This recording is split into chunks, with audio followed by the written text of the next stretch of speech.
Hey, everybody, welcome to a brand new episode of Creators Outlet. I'm like, oh, my camera was still on. It wasn't even pointing the right way. Our special guest tonight, Tommy from World at War Comics. Hello, sir. What's up, Mr. Will? How you doing today? Doing good, doing good. You had a very successful Kickstarter, and you hit up as a vendor selling your wares at some conventions this past year. And Yeah, we had a pretty good year, man. The comic was successful, like you said, on Kickstarter. We've done, I think, about three cons out here in Southern California where I live. I'm looking to do a couple more by the end of the year. We got issue 2 coming out in the end of August, middle of September, somewhere in that time frame. So, yeah, a lot going on in the comic world for World at War Comics. We're really excited. Yeah, are you more excited for the comic work or more excited for another case of McFarlane figures? Oh, man, that's a tough one. I mean, I love comic books, but I do love me some McFarlane toys. And as you know, we go back and forth on TikTok and Twitter and everything. I got boxes coming in all the time. Most of the time, I'm hiding them from my wife as they start to arrive. But once in a while, let me give you an example. My wife picked this up at Target today. This is the Jokerized Batman. So she just picked that up for me. So although she gets mad at me, she also, I think, creates a little bit of the issue too. So nice. Yeah. So once in a while she'll find something. She goes, "Do you have this one?" I'm like, "Nope." She's like, "Sweet." So yeah, she helps me out a lot. She knows how much I love this stuff. And, I'm getting a little bit older. My kids are older. So, when something does go wrong with the kids, it is pretty expensive just because they're older. So they're more expensive issues, but it's a lot rarer when they need us. So that allows me to go a little bit crazy on myself with all my collections. But yeah, I'm a big Todd McFarlane fan. He's meant a lot to me in the comic world. I think he's done a lot for the independent comic world, and he definitely has changed the entire game when it comes to toys. Toys and collectibles, I don't get at all, and it could just be me being a boomer, except I'm actually a Gen Xer. It's really close on the line. The whole digital toy thing eludes me. I'm like, that's like a video rental that you never bring back. Yeah. And you gotta look at stuff in an app. I go, I can look at all this stuff anytime I want on the internet. Yeah. It's like unless you can export those skins into video games to change like the skin of a character you're playing. Then I'd be like, okay, cool. Yeah. I do think they do some of that too. But yeah, the whole digital art thing has eluded me as well. I played around with it a little bit. I'm a big UFC fan too. I love UFC. And so I do own a little bit of the digital art there. I got it really cheap. I don't even know what it's doing now. I haven't looked at it in a long time, but I know I have it. And once in a while I'll go look at it. And to your point, it's just a picture of some of my favorite fighters. So yeah, I don't know. I don't get it either. I'm with you. It's one of those things. Speaking of UFC, what are your thoughts on Ronda Rousey returning to UFC now that the girl who whipped her ass is gone? Yeah, I mean, I'll be honest with you. She's made a lot of money. She's made a ton of money with WWE. We're seeing that with Conor McGregor with all of his success. When you've made millions and millions of dollars and then you come back to the fight scene, there was this driving factor that really fueled a lot of your fights that is no longer there. And that is either coming out of poverty or working your way out of some kind of a personal situation or a passion for fighting. I'm just not sure that same passion can be there when you have that kind of success. So we'll see. I mean, Ronda's obviously a different person than Conor McGregor, but we've seen Conor ever since he's made all that money. I think he's lost his last 3 fights. So it's a tough one. We'll see, but there's no walk in a park for her. I mean, there's some impressive women at the top division that she's going to have to get through. And I'm not sure. I think she's had a couple children. She's been out of the fight scene for a while. I mean, she always stays in pretty good shape because of WWE, but I mean, if you haven't been punched in the head in the last 3 years, I don't know. I think that's going to be a tough one for her. So it remains to be seen. But Yeah, I know. I know she wants to throw her hat back in the ring, but I feel like maybe it's already past her, to be honest. Yeah, I think it's should be good for maybe like a few fights, Yeah, and when she's working her way up from the bottom again, yeah, she'll be yeah. okay for a little bit, and then once she gets to even somebody mediocre, it's gonna Yeah. be because you're making contact in WWE, but you're rehearsing the contact you're making. Exactly, exactly. And obviously there's injuries that take place in WWE, but I think everyone's very careful not to injure one another. It happens because it is fast paced and you're trying to make it as real as possible. So things do happen. But I mean, UFC is a lot different, right? You're really trying to take the head off the other person. Oh yeah, The other person's trying to take your head off. So it's a different game. She's going to have to fight Holly Holm again. And when you get knocked out the way that she got knocked out, that's really hard to overcome. And even though Holly Holm I think she's 41 now, she lost her last fight. She's still in amazing shape, and she'll be one of the first fights that I think Dana White will put in front of her. So, yeah, we'll have to wait and see. I'm not too sure about that one. I feel like I don't know. You can't knock anybody's passion. If she has a passion to come back, then it is what it is. But man, you're doing so well outside of UFC. Why would you want to come back and take those kind of beatings or injure yourself, especially when you have so much going for you outside of the UFC? yeah, yeah. I know she was gone from WWE for almost a year because her and her husband had the baby. So Exactly. Yeah. Yeah. And that's hard to come back from too, right? Even in yeah, WWE, let alone get back into the fight scene. So I'm not sure about this one. I hope all the best to her. She did a lot for women's MMA, but I don't know. There's so many young, hungry women that are in that division that when she comes in, they're all want a piece of her to show her that she no longer belongs. So yeah. yeah, we'll have to see what happens. Maybe it'll be like an In-N-Out burger, Yeah, exactly. and then like in 2 more years, she'll just slowly weave herself back into like one of the wrestling alliances to show up again. Yeah, I think that's a good spot for her. And but yeah, I mean, can't knock her. I mean, sure, you don't want to get hit by her. I can tell you that. And you certainly don't want to No. get choked out by her because her arm bars and her chokes are probably just as lethal as they were. I think you lose a little when you're out of the game as long as she has, right? You lose a little bit of speed, you lose a little bit of your power. Your focus has just been everywhere else. That's not a knock to her. It's just any human being that steps away from the game. And we saw it with Connor. He's good for a round, and after a round, he's out of breath and he can't punch as hard. It's tough. And there's just hungrier people that are younger and they want what he has. And so I think the same thing goes with Ronda, and they're not going to allow her to easily walk in and get to the same standing that she once had. It's going to be a battle. Oh yeah, for sure. Yeah. Now tell us about your comic book experience. When did you first fall in love with the medium, and do you remember what character or book it was that you first read?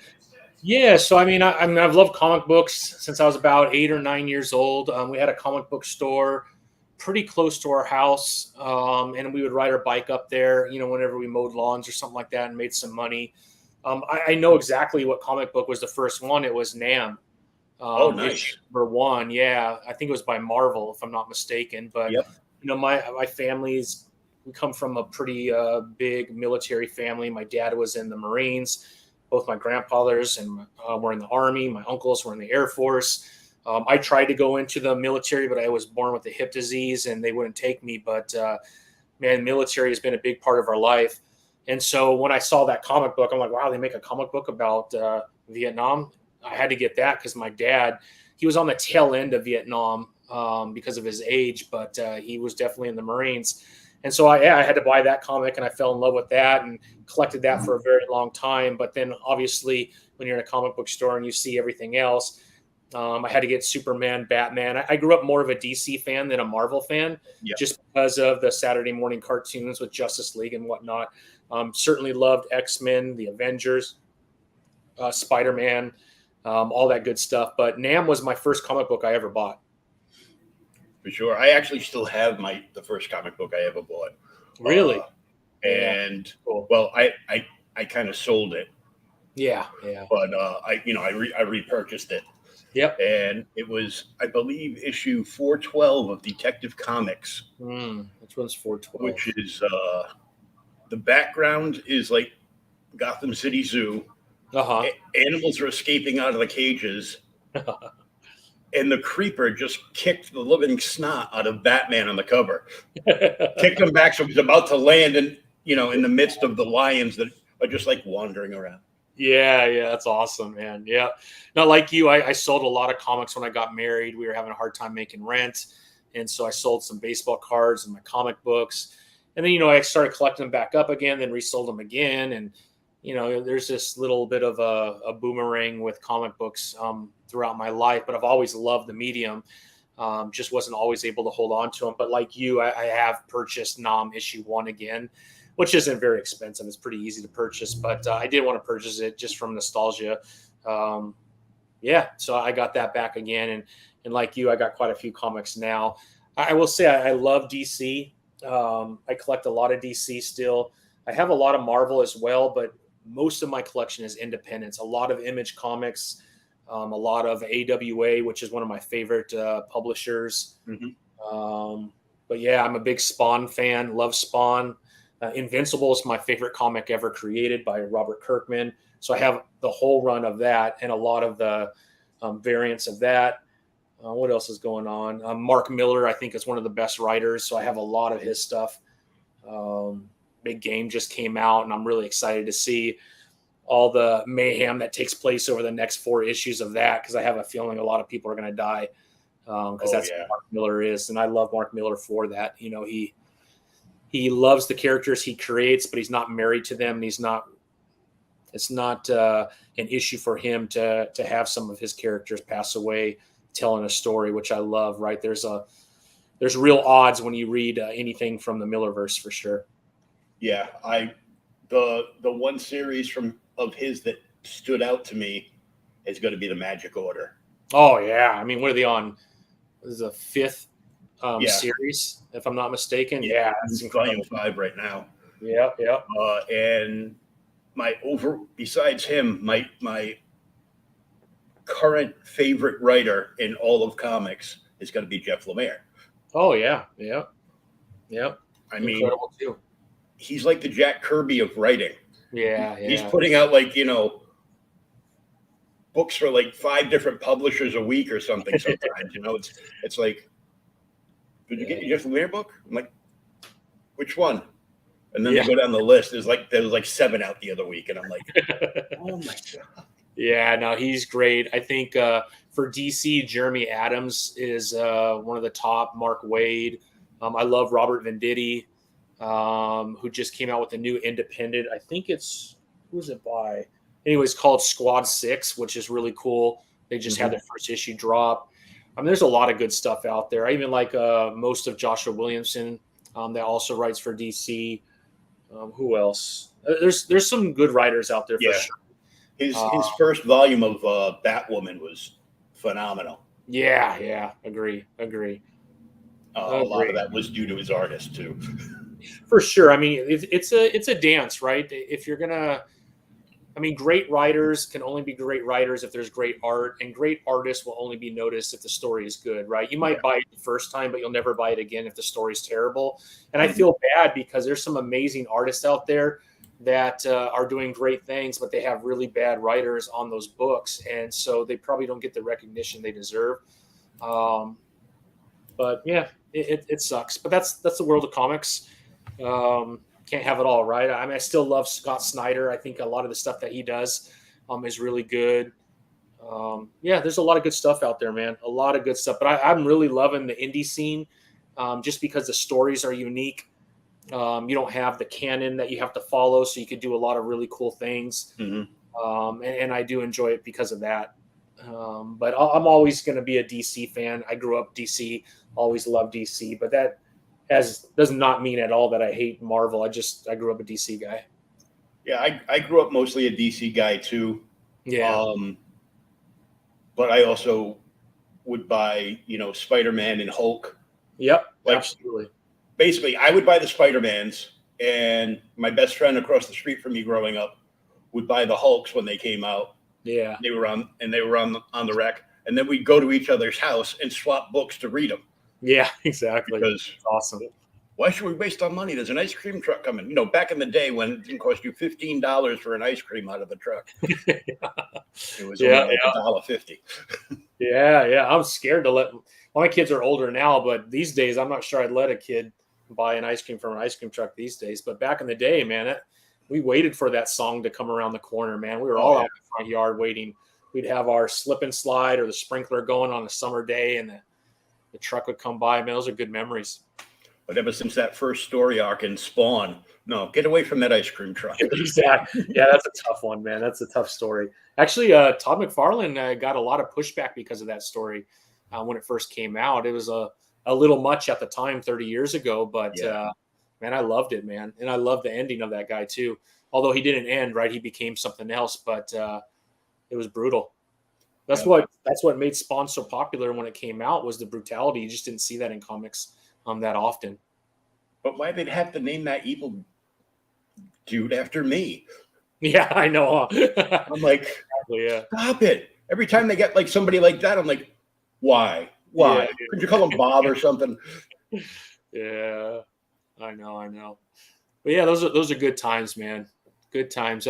Growing up in the 80s, I was born in the 70s, but really remember a lot of the 80s, and then the early 90s. I was already out of high school, but the 80s were good time to grow up, man. A lot of good comic book stuff came out during the 80s, and I don't know, you just felt safe. I mean, like you probably, right? My parents threw us out of the house, and we weren't allowed to come back in until the lights in the streets came on. Latchkey kids. Latchkey kids, man. We had our baseball glove on our handlebars on our bike, and then we had our quarters to go up to the comic book store, and we would sit around and read comic books. We'd play G.I. Joe or Transformers or He-Man in the bedroom, and then we'd be at the baseball field during the off season playing home run derby with tennis balls or something. But we just didn't arrive in the house.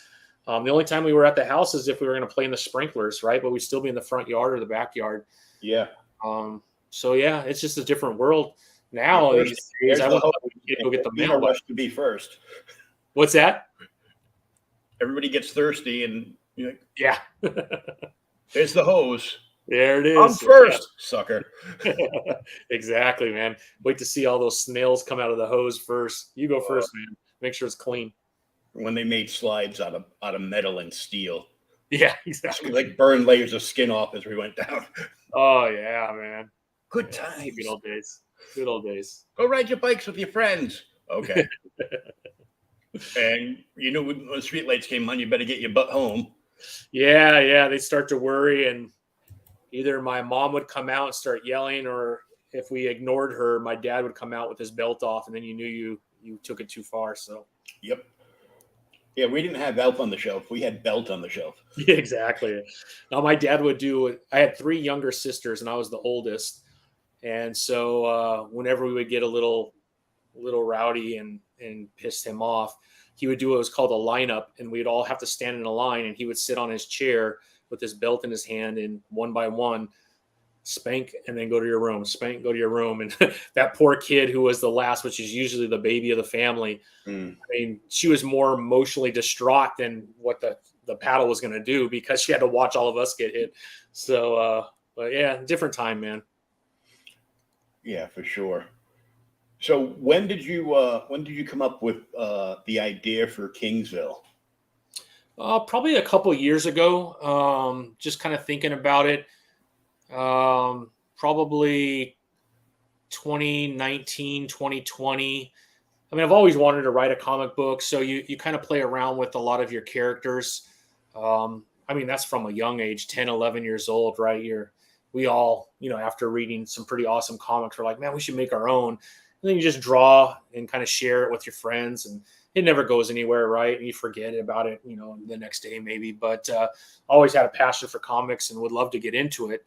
But I have a career. I've been in the same industry for a long time, so it's just really hard. But last year, I had a kidney transplant, and while I was out, for 6 months, I was talking to my wife, I'm reading comics, and I kind of told her, man, maybe I should use this time to see if I can't put my comic book into print. And, she's like, yeah, you're not doing anything anyway. So I already had the story. I just had to kind of put it into comic book form.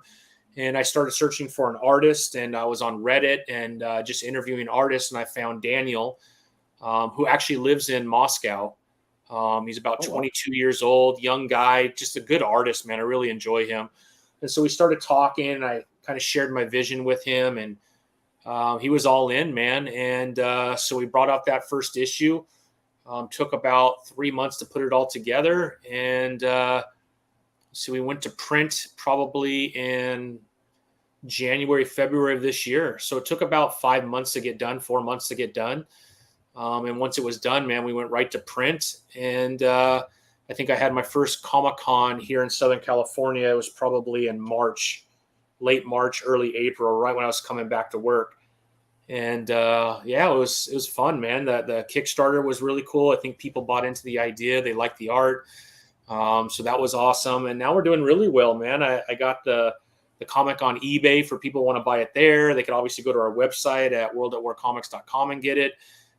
We also have a TikTok shop now. I'm setting up Instagram and Facebook right now as we speak. But yeah, we're selling them everywhere. And I've gone to a few cons, and I think I'll be doing the Pasadena con, which is coming up in a couple months. And then at the end of the year in December, they have the LA Comic-Con, which I'm planning to do. So nice. We'll do that. And then I got issue 2 is being worked on. We're on page 11 right now as we speak. Good. Because I'm like, well, where is it? Because I just finished reading number 1. And I'm like, now I want more. Yeah, no, I'm glad you do, Will, man. I can't wait for it to come out. I'll make sure I get you an early copy as soon as it's done so that you can take a look at it. But yeah, we're on, like I said, page 10, and just going, right? It's really the story's done. We just got to give Daniel some time to put it all together. There's a lot of back and forth to make sure the images are the way it needs to go. And but he's just a good kid, amazing artist, and really happy that he is on the team. He's all in and very excited to support us. I think that's the hardest thing about being an independent comic book creator writer is finding an artist. You see a lot of independents, right? They come in with that first issue and it's really great, but then maybe the artist, whatever happens, and then they got to get a new artist, and it's really hard to find someone the same style. And people notice that kind of stuff. So I'm very fortunate, knock on wood, that Daniel's still with me for issue 2. We have a 4-part arc for the first 4, but I certainly want it to be an ongoing. So we'll continue it. But the first 4, I certainly want Daniel to stick around for that at least. Not that he has any plans on going anywhere, but I certainly wanted him to see if he would at least commit to doing the first 4 issues. And in between the first 4 issues, we're going to have a one-shot on Collapse, which is this guy right here. So we'll have a one-shot on him. He has a pretty unique background and story that I'd like to tell. And so what we're going to do is we'll have issue 1, we'll have issue 2, and then we'll take issue 1 and 2 and put it into a trade with another story at the end of the trade, which will be the one-shot. And then we'll also have the one-shot as a single if someone wants it that way too. But we'll launch it as part of the trade to start off with. But and then we'll do issue 3 and 4, and then we'll do a one-shot probably of Snapback, which is this guy right here, who also has a pretty unique story. So, but this next issue, you'll see probably about 7 new superhuman characters come out. You saw one of them on the last page of issue 1, which is Lady Lex. But we have another 6 after that, and we'll start to develop them. You see a lot more character development over the next couple issues, and you'll see obviously the plot begin to thicken as AGS begins to engage more with Kingsville, who already has a lot of distrust issues with AGS, as they should. Yeah, I can't imagine why. Yeah. But, the rest of the world kind of doesn't see a whole lot going on, right? Because AGS does do a lot of good things. And, that's how corruption happens, right? On the outside, they do a lot of really good things while they're kind of stabbing your back behind you without you knowing, right? And when people start to kind of highlight some of the issues that are going on, if you're one of the beneficiaries of some of the good things, you're probably not apt to listen to some of the bad things that are going on because you directly benefit from those good things. And I think that happens in every society, in every country, US included, right? Yeah. So yeah, it's no different with AGS and what they're trying to accomplish, and Kingsville and some of the others that you'll see start to come forward. You saw a little bit of it with Rodrigo going, I'm not sure this is all copacetic, man. That something's off here, and no one's listening to him. And he's like, guys, this doesn't make any sense. So you'll start to see that develop over the next couple of issues as well. And there's other stuff, but I don't want to mention the other stuff because the other stuff would be spoilers to somebody who hasn't bought and read the book yet. Exactly. No, good call, Will. Yeah, I mean, I hope people get it. I hope they enjoy it. We had a lot of fun putting it together. Like I said, it's available almost everywhere. You go to our website, you can get it in PDF form, or you could get obviously the floppies. We also have a third cover, which is a variant for our Kickstarter. We have some of those left over. We made 100 of them, so they're all signed and numbered. So those are available too on our website. And then we have these two as well. So nice. Yeah. Speaking of which, yes, we will pop the website up on. I appreciate that, Will. Tabs everywhere. Yeah, exactly. There we go. There she is. Yeah. So to be honest, a lot of the startup of World at War Comics was really stuff like this, right? We wanted to do some of the background stuff so it would be a legitimate comic book publisher, with the idea that after we get a few issues under our belt, we could start to look at maybe other creators and help them bring their comics to life. We're certainly not ready for that. So, if you reach out, we have people reaching out once in a while, but I want to be very careful. It's really just me, Daniel, my daughter, who she's my 20-year-old. She does a lot of my social media posts. Mm-hmm. So a lot of the stuff that we do post, I create a lot of it on the weekend or after work, and I put it in drafts, and then she posts it throughout the day at the right time frames. But that's pretty much the team. And so, before I bite off more than I could chew, we'll need to make sure that we have the right support to do that. But I would love to be a publisher that could help other creators bring their work to life. Oh, for sure. Yeah. It's funny too, because I got involved with a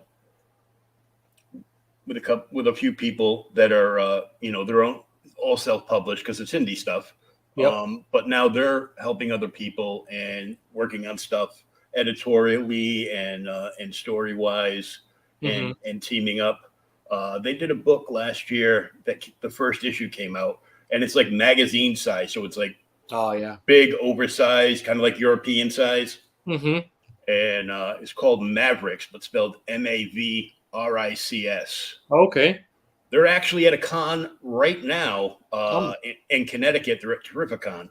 Oh yeah, yeah. So they're set up there in Artist Alley at NCAP F0. There you go. My shameless plug. Yeah, nice.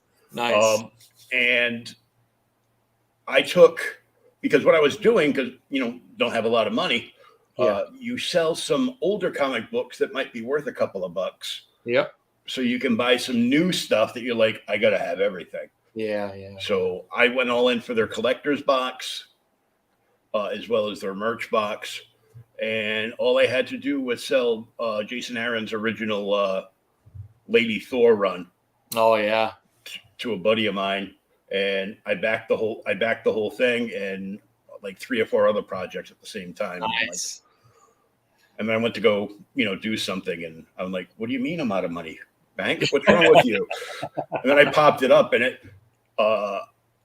because I knew I had money in the bank. So everybody I was interviewing, while I was interviewing them, I'd open up a separate tab and actually look to see what tier I wanted to back.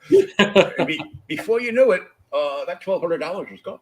Yeah, it goes really fast, man. It certainly does. Yeah, I know your pain, man. You got to pick and choose where you want to support, and there's a lot of really good stuff out there. Obviously, I do Kickstarters to help fund some of the stuff that I'm doing, but in between those, especially on this last Kickstarter, we did pretty well. And so what I did is I reinvested a lot of that Kickstarter into other Kickstarters. just to support other creators. So obviously I got the comic, which was really cool. And then I reached out to them and, I do a little bit of interviewing on my own, just like you will. But then, anything that is above and beyond what we needed for the comic, we want to reinvest back into the indie comic community, which is a lot of fun. So it all worked out. We had a blast. We'll be doing another Kickstarter here in the next, call it maybe 2 months. Nice. For issue 2 and go from there. But again, we've backed about almost 40 projects between Kickstarter and Indiegogo. We had one that was just kind of an independent crowdfunding one. But yeah, it's about 40 of them so far since January. And I think that's really important for the community that we continue to do those kind of things. Yeah, because I talk to so many creators and publishers that are just like the way mainstream comics are going. Yeah. That if they don't get off of what they're doing currently with a lot of it, the indies are going to become the mainstream. Yeah. Which isn't a bad thing because, I think it's great because when I was a kid, I used to love like the DC horror books. Yeah. And there's so much good horror out there in comics. Really simple, yeah. Scout's doing a bunch of it. Some of the Scout horror is kind of like tongue in cheek. Yeah.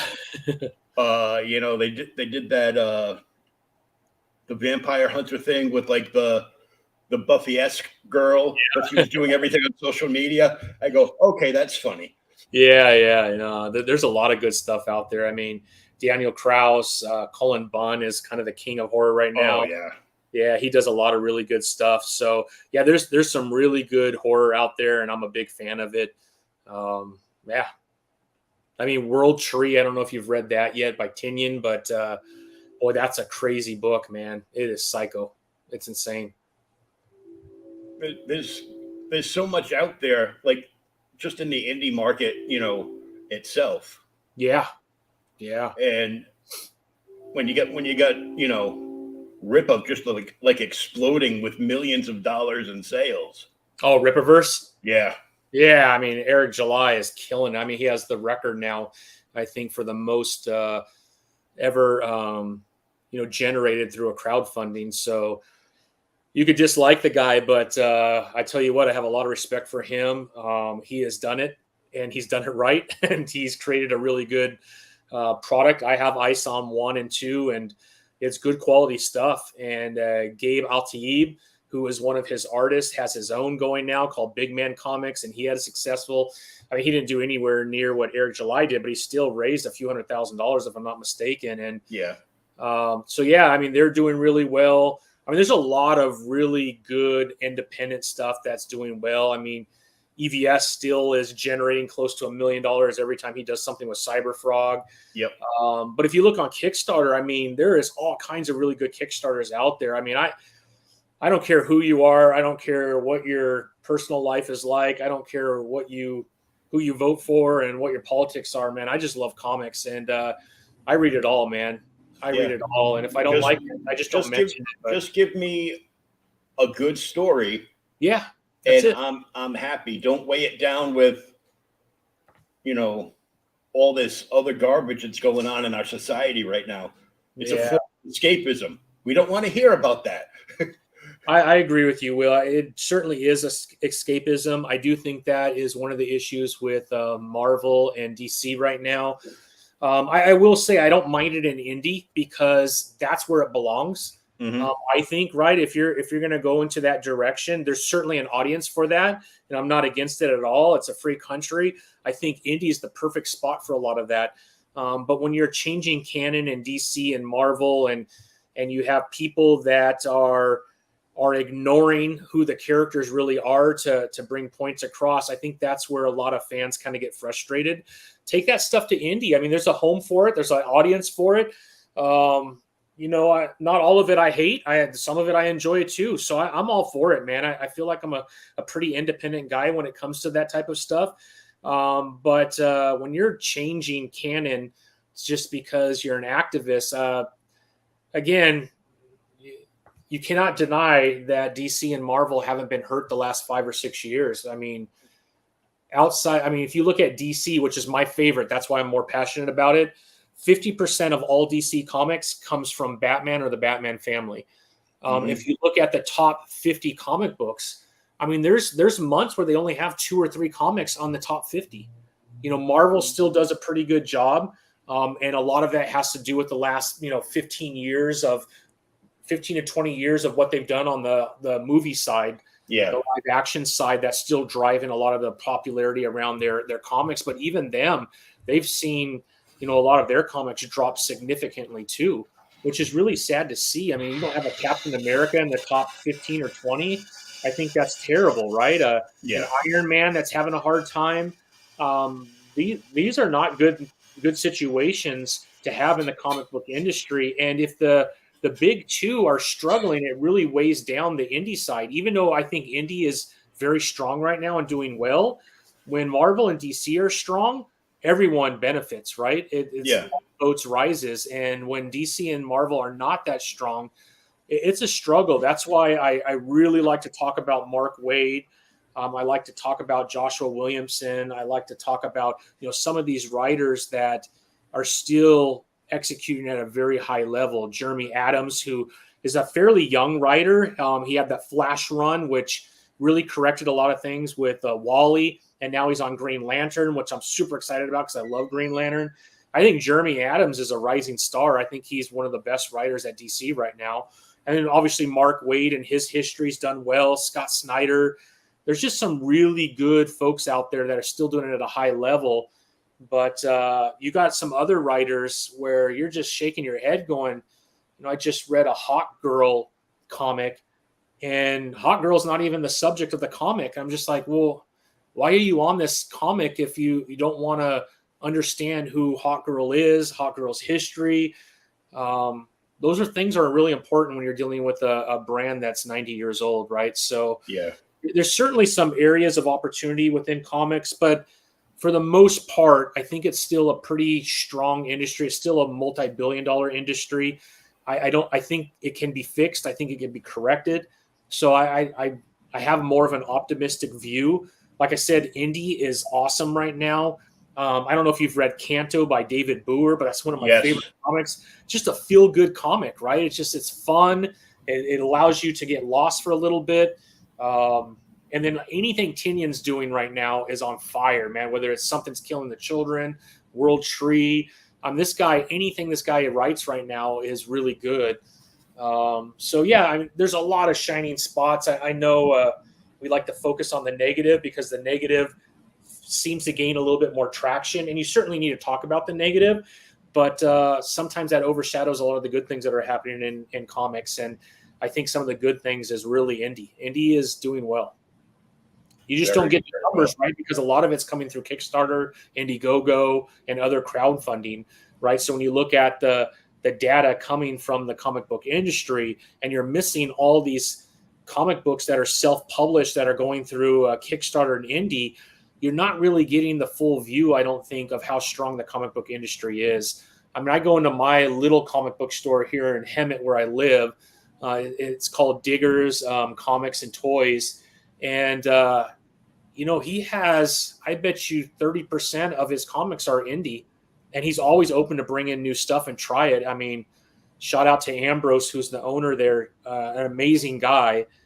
I find a lot of really cool stuff to read just going to the comic book store, which used to not be the case. I mean, 10 years ago, it was 90% Marvel, DC, and Image. And once in a while, you would see like an AWA or a Scout or something like that in there. But things are changing. The popularity of comics is really making a shift. And I think that's a good thing, to be quite honest. Yeah. My buddy, Danny, that works at the Collective down in Florida. During 2020, there was they shut everything down. So there were no comics. Right. So you couldn't get anything. And then he came up with the idea, well, what if all these indie people are putting out books left and right. Why don't we back some of these? We can get them on a retailer tier and get a good deal, or, see what kind of deal we can offer them on the backside when they're ready to ship. Yeah. And they ended up with an entire end cap counter dump in row of nothing but independent comics. Oh, that's awesome, man. And they sell like crazy, and they've got all the regulars will come in. Goes, what new indie stuff do you have that I would like? Yeah. And they know their customers, and they know what they like and what they read and what they're always looking for. And they're like, yep, you want this, this, this, and this. Plus, the collective actually did its own Kickstarter. Oh, wow. How cool is that, man? And it was like, an anthology book, like 4 different stories. It was somebody's first time writing anything. Yeah, yeah. And I missed out on it because I was broke. But it actually came up in a Facebook auction for this group I follow, because they have like all like silver and bronze stuff most of the time. This one guy in particular. Mm-hmm. And he was doing like a 50% off sale. And he had the collective book. I got it for like $5. Oh, how cool! I'm like, that's a good deal. It's not often you get a $5 crowdfunding book. No, not at all. I mean, some of the crowdfunding is quite expensive, but I understand, man. Doing my first one, man, it's so expensive. Will, I mean, I don't think people realize to produce this comic, just the art alone cost me close to $4,000. Because if you want a really good artist, you're gonna have to pay between $100 and $200 a page. Mm-hmm. And that's on the low side, right? You get some of these other amazing artists. If you're working for DC or Marvel, you're probably making $400 to $500 a page. So to find someone for $100, $150, right? That's a pretty good deal. If you could find someone for that cost. Yeah. There's a lot of artists out there, but not all of them have comic book quality. And so you got to be careful. You want to be successful, you have to have a pretty good artist. Yeah, like here on this channel, every Monday night, I do the Sean Zilla art show. I've tagged you in a couple of his art drops. Yeah. It's great. He's, for like the last almost year, he's been doing covers for Alton, the creator that does Witches of Westwick. Oh, okay. Which is a new series that he just started. Does Vampires in New Jersey. Yeah. And then he's got a werewolf book. Cool. So it's like he's one of the guys that does the regular cover and the spicy cover. Nice. Yep, I know. So you get two covers. So each artist has to do like 2 covers. So he's been doing covers for him, and he's doing covers for like a few other people, and working cons like crazy. I've got a bunch of original art from him. Once in a while, he'll appear on another channel's, original art auction, like just for indie creators. Yeah. And and they've got some, they got some pretty big names in there, like Artie Bear and Art's daughter, who does amazing watercolor stuff. It's like she's got Harry Potter's wand when she's doing it. It's like, cool, I don't know how you get that effect. Yeah. But they'll usually do it for like 2 days. And I had scored he put up like, if you pay this much for this one, I'll throw in this one for free.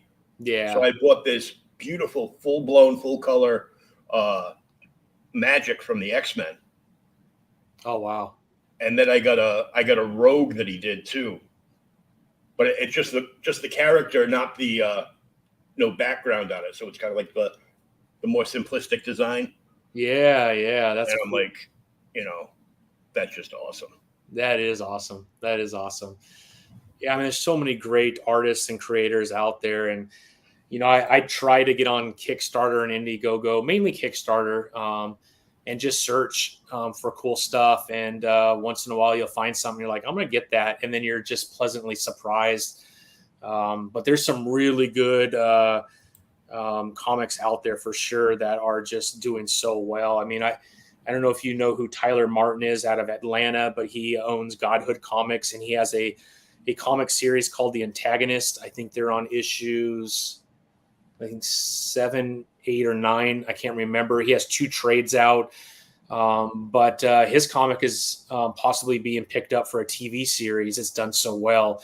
And man, it's just high quality comic books. The art is amazing. You have Concrete Comics, you have Dream Theory. There's just a lot out there that Merc, I don't know if you are reading Merc at all, but Merc Comics is so good as well. They do a really good job, and kind of like what you were saying, right? They have the regular cover, and they have a spicy, and then a super spicy, and they do Kickstarters all the time, and they're pulling in $100,000-$200,000 per Kickstarter, so they're very successful when it comes to Kickstarter and crowdfunding, and they do an amazing job. Advent Comics is great. Alterna Comics is one of my favorites with Pizza. Oh yeah, Pizza. Yeah, he's such a amazing guy, and the comics. I mean, like you said, man, like my comic retails for $6.99 just because I'm an independent. And it's really hard to get my cost down until I'm producing, a couple thousand comics at a time because my cost is so high. Yeah. But he has found a way to get around all of that. And he does it in that old style, 80s, 90s style of comic book with the newspaper print, which I love. Every time I read a comic book, it brings me back to childhood and just the smell of the paper, everything about it I absolutely love. And so I talk to Pete all the time, and he has his own King Cryptid that just came out, which is an incredible read if you haven't gotten your hands on that. But you support one of their Kickstarters and you're getting like 5 or 6 books for $20. Just because all their comics are like $1.99 or $2.25. Yeah, I busted his chops like last year. I go, hey, what happened to the $1.50? Yeah, who are you, DC, holding the line? Yeah, exactly. I know. But they just do such a great job. I just absolutely love it. So yeah, there's just a lot of really good stuff out there that you could get your hands on. Oni Press is another good one. Action Labs. There's some fun stuff out there. What's the other one called? Something Cookie. But anyways, there's so many good stuff out there, and that's why I like posting a lot of the stuff that I get off of Kickstarter, because people need to know, and that's why I post a lot of other people's stuff because I'm a fan first, right? I obviously have my own comic, and I want to push my comic, but my comic goes away tomorrow. I'm still a huge fan, so being a fan is first. And there's 2 things that I love. It's comic books and action figures. And most of my action figures are going to be McFarlane. Although I do have quite a few Marvel Select behind me right here. These are all Marvel Select up here. I got a lot of Legends, but I got some Funko Pops over here. But for the most part, I'm a McFarlane guy all the way through, and just love the quality of work that he puts together. Yeah, I love his figures. They're great. But my first love action figure wise is Marty Abrams' Migos, because I grew up with those in the 70s. Oh, yeah. Right. Yeah, and sure. I still have some of them. I still have my Enterprise bridge set. No way. With the figures. It needs some repair. Yeah. But I still have it. And it's got all the pieces minus one of the screen scenes. Oh, how cool is that, man? And I got to meet Marty back in 2019. I was covering the Rhode Island Comic-Con for Geekery, and I got to meet Marty and talk with him and a friend of mine who is the official retail, the official online retailer, Retro for that's cool for them, and it's just great stuff. And the fact that they just re-released like a 50th anniversary for them. Oh, that's cool. And when I went there, the cool thing to me that I nerded out over is I finally got to meet Neil Adams when he was back in 2019. The only thing I can kick myself in the butt for is I should have gotten to sign anything, like a napkin. Anything, right? Yeah. Anything. And I'm like, I'll do it later. Yeah. And then I'm like, getting thirsty, buy a soda, $17.95 for a 4-ounce soda. I'm like, what the? Yeah. I'm like, so, that didn't happen, but I actually, from talking to Marty, he goes, oh yeah, back when you were a kid, Neil Adams did all the original artwork on the on the boxes. Wow. I go, oh yeah, he's here, Where? Down the far corner. Yeah. Now, when they first got together back in the late 60s, early 70s, there was like a big newspaper magazine article, and it's got, Neil and Marty with their arms around each other, and then they're showing off like all the product and the artwork from the covers. He went down there. He goes, I got to go talk to Neil. He went down there and talked to Neil, and they reenacted that same picture. And everybody that tried to take the picture, of course, his daughter was running around. That'd be $25, please. Yeah. But I guess he went to talk to him because they were using his art. They wanted to use his same artwork from back in the day on the 50th anniversary boxes. So I'm glad that came to be. And there's just so many good figures out there. Yeah.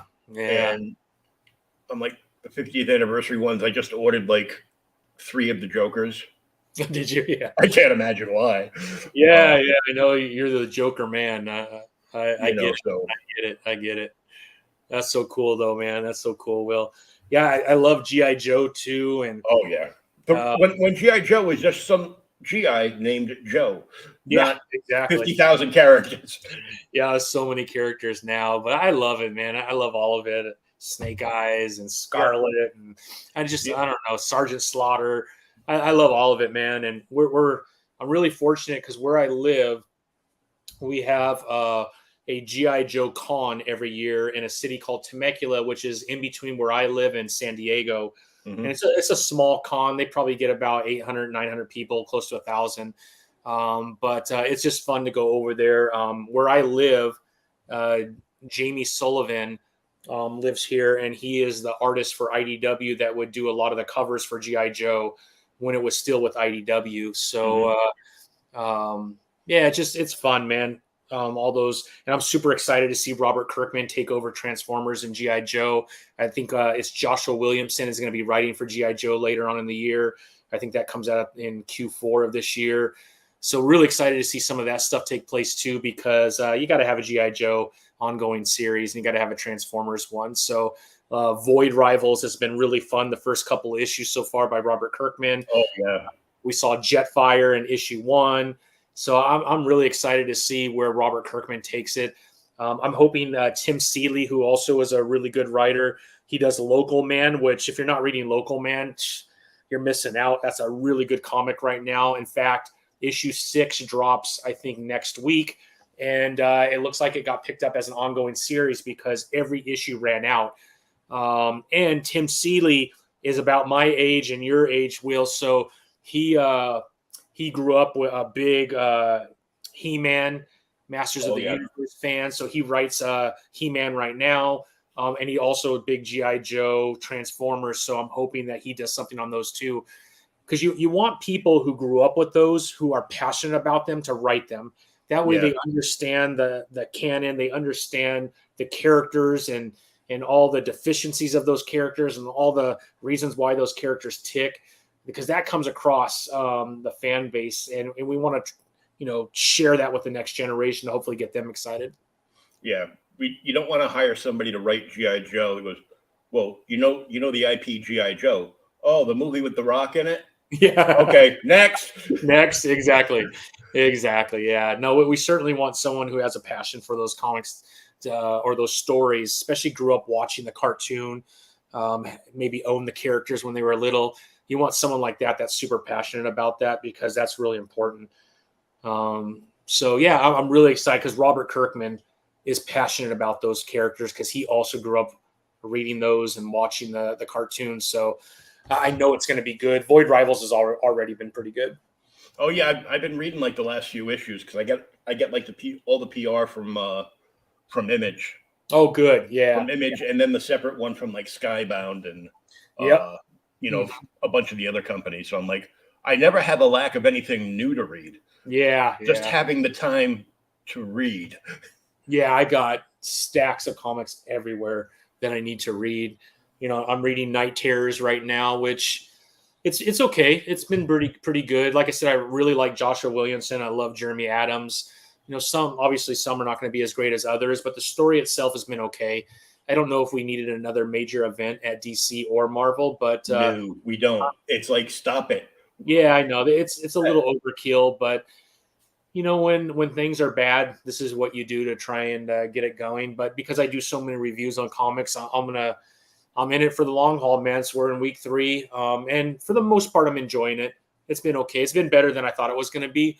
But I really enjoy reading some of my favorite writers and their kind of spin on Insomnia and everything that's going on in that story. And I also, like you, do some reviews for Comic Crusaders. So a lot of that stuff I do get in advance. And there is a comic called Starstorm that is out by Image. And that is a good read. If you want like an old school, feel good, 80s, 90s style comic book, Starstorm is it. And I would jump on that one. It's been really good. Astrobots, which is a Whatnot Publishing. That's another one. I can't remember the gentleman's name that used to write for Transformers, but he's also doing Astrobots. So it has that Transformers feel to it, but it's really good as well.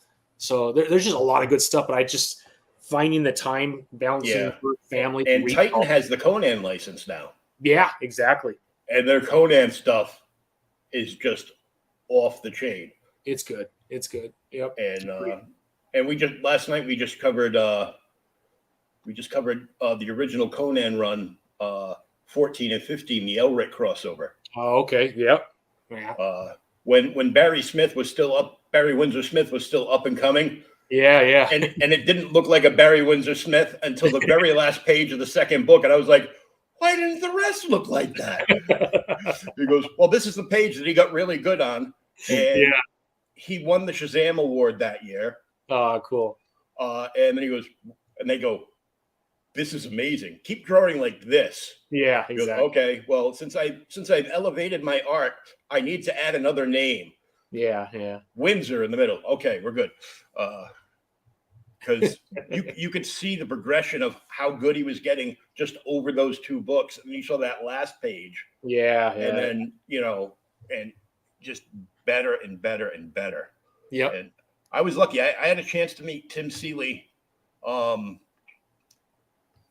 quite a few years ago now. Yeah. Unfortunately, it was in the aftermath of the Boston Marathon bombing. Oh, okay. Yeah. Because that was the weekend that Boston Comic Con was supposed to happen. And a lot of people had to turn around and go back. And I was so excited for the con until that thing happened. Yeah. Because I was finally going to get to meet George Perez, which I never did. Yeah. But I got his autograph through. I got him and Marv to sign the print out of George's own personal portfolio, which is page 1 of, not page 1, the cover to issue 1 of the New Teen Titans Baxter editions. Oh, wow. Which had one of my favorite Titans, Jericho, on the cover, so I was happy. That's awesome. But a lot of the artists didn't turn around. Like George's wife had to put him back on the plane because his health was already, going downhill fast. Yeah. And a bunch of other people just turned around and went back home. But David Mack and a bunch of the other guys stayed and supported the Boston Strong movement. Oh, that's cool. And appeared for free and signed for free at comic shops from Providence, Rhode Island, all the way up to New Hampshire. That's awesome, man. That whole weekend. So I got to meet David Mack, who's like such an awesome, chill dude. Yeah. I get to meet Tim Seeley. He had brought posters that he had done for DC, and it was basically like Batman and a bunch of the Rogues. Oh, how cool! And he signed that, and I got lots of signed stuff from David. And Tim Sale was there too, so I got to meet Tim. Oh, wow. Yeah, that's cool. My friend Chris came with me, and he brought his hardcover of Superman for All Seasons. Got it signed. Tim was doing free remarks, 1 book per customer. Wow. But he would sign anything. Yeah. And he's a good guy, man. He's a really good guy. He wouldn't let you, tip him, buy him a coffee. He goes, no, I'm good. We just want the fans to know that we appreciate them. And I'm like, oh, this is awesome. Yeah. So he's genuinely a good guy. He signed that. And I had brought all 3 of the Marvel hardcovers with me. Spider-Man Blue, Daredevil Yellow, and Hulk Gray. Uh-huh. And he did a sketch of Hulk's head on the inside Cool. of the Hulk book for me. So I'm like, That's awesome. I will never sell those books. Yeah, that is awesome. Yeah. No, I'm a big Tim Seeley. I love Tim Seeley, and he's a good guy. And his new comic, Local Man, I'm telling you, it's so good, man. So good. I'll definitely have to check him out. You're always like spouting off like new books like every week. You need to be reading this. And I'm like, oh. I'm like, oh crap, what was the password to that app with all the indie books? Yeah. Then I gotta go look it up under the saved mails and okay, here I am. There it is. Yeah. So, yeah, you'll like Local Man if you're able to get your hands on that. It follows a guy that's he was a superhero, part of a team, and then had a falling out with that team, goes back to his hometown in disgrace because the hometown knows he was part of that team. Yep. And now he's kind of a nobody. But he still has this ability, and then all of a sudden something happens. I don't want to give the whole story away, but it's just crazy the way he's treated, what he has to do to kind of, amend things with his family. His family's disappointed in him. It's crazy, man. It's very Tim Seeley, man. He just emotionally, you're all over the place, which I love about Tim Seeley's work. And I really enjoy it, man. I'm a big fan of Tim, and for the most part, I like almost everything that this guy does. And he does a lot too, man. He still writes for DC, still writes for Marvel. He's working for Image. He's working for so many others. The guy has like 6 or 7 ongoing books going on at the same time. And, he did what's his name? Hack and Slash. Yeah, Hack and Slash is him. What else has he done? Masters of the Universe, He-Man. Money Shot, which isn't for everybody. That's very adult. But there's Money Shot, which he's doing, which is out right now. Obviously, Local Man. He does a bunch of stuff, and I enjoy almost everything this guy does. Big fan. Awesome. Well, I want to thank you for coming on and hanging out and talking Kingsville. And thank you so much for letting me read the book beforehand.